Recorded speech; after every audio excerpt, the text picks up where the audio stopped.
ఈరోజు కొంతమంది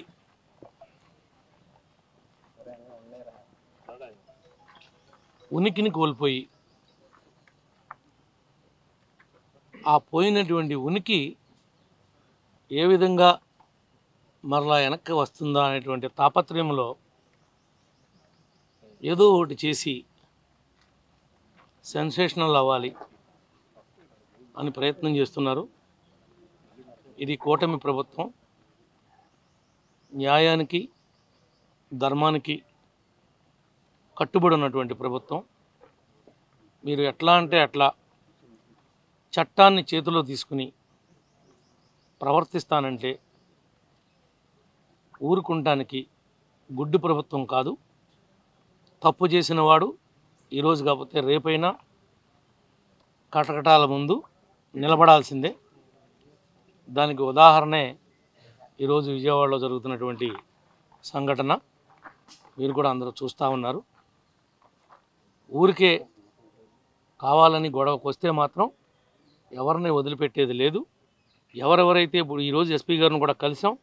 ఎస్పీ గారికి కూడా జరుగుతున్నటువంటి పరిస్థితులన్నింటినీ కూడా ఈ నియోజకవర్గంలో ఉన్నటువంటి కోఆర్డినేషన్ కమిటీ ఎవరైతే ఉన్నారో వాళ్ళందరూ మా అడ్వకేట్తో సహా వచ్చి మరి వివరాలతో సహా ఎస్పీ గారికి ఇవ్వటం జరిగింది.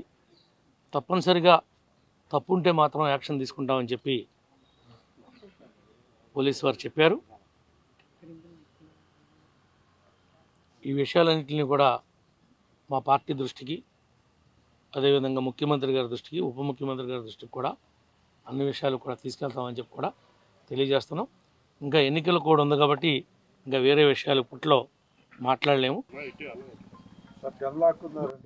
మీరు చెప్పిన మాట వాస్తవమే.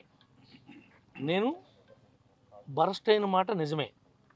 నేనేమి శ్రీరామచంద్రుని అని చెప్పలేదే, మీకు నాకేం తెలియదని చెప్పలేదే.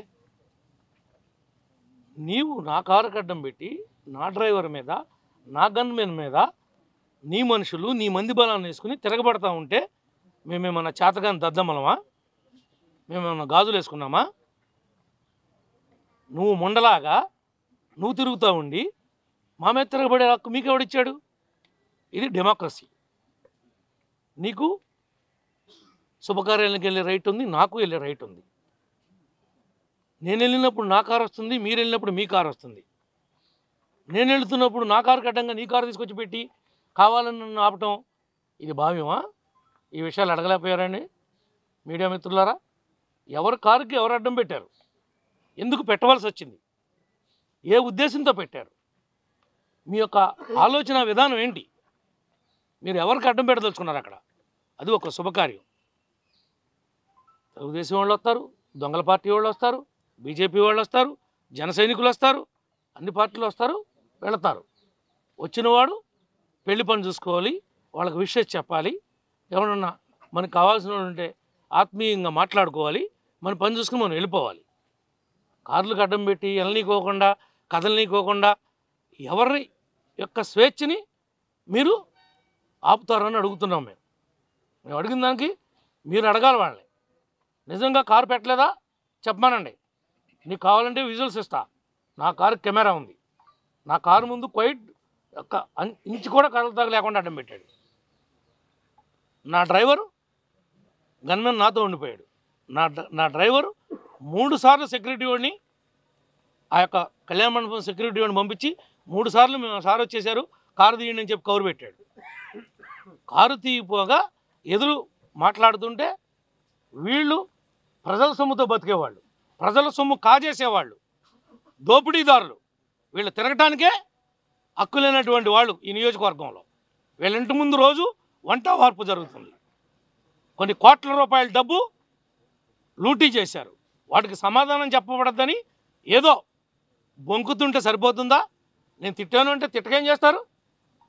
నీ కారు కట్టం పెడతాను, నీ మోటార్ సైకిల్ కట్టం పెడతాను, నేను కథలని పడతాను. నువ్వు ఊరుకుంటావా మిత్రమా?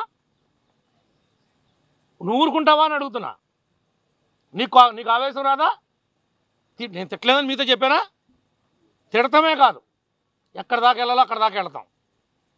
ఎవడు పద్ధతి కోల్పోయినా మంచితనంగా ఉన్నంతసేపు మంచితనంగా ఉంటాం, ఫ్రెండ్లీగా ఉంటే ఫ్రెండ్లీగా ఉంటాం. అనేక మంది వైఎస్ఆర్ పార్టీ వాళ్ళు కలిశారు రాత్రి మమ్మల్ని, మాకు షేక్ హ్యాండ్లు ఇచ్చారు, మాతో మాట్లాడారు పెళ్ళిళ్ళలో, నమస్కారం పెట్టి, నమస్కారానికి ప్రతి నమస్కారం పెట్టి వచ్చాం.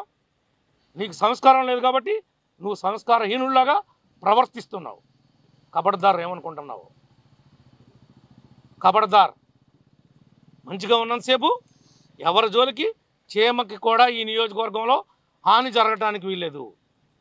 వైఎస్ఆర్ నాయకుల్ని కార్యకర్తలను కూడా కాపాడాల్సినటువంటి బాధ్యత మాకుంది. ఇది డెమోక్రసీ. వాళ్ళకు కూడా మేము అష్యూర్ చేస్తాం.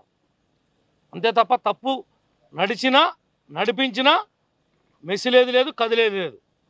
అది మాత్రం ప్రతి ఒక్కళ్ళు గుర్తుపెట్టుకోమని చెప్పి ఈ సందర్భంగా మీ ద్వారా, మా మీడియా మిత్రుల ద్వారా తెలియజేస్తాం.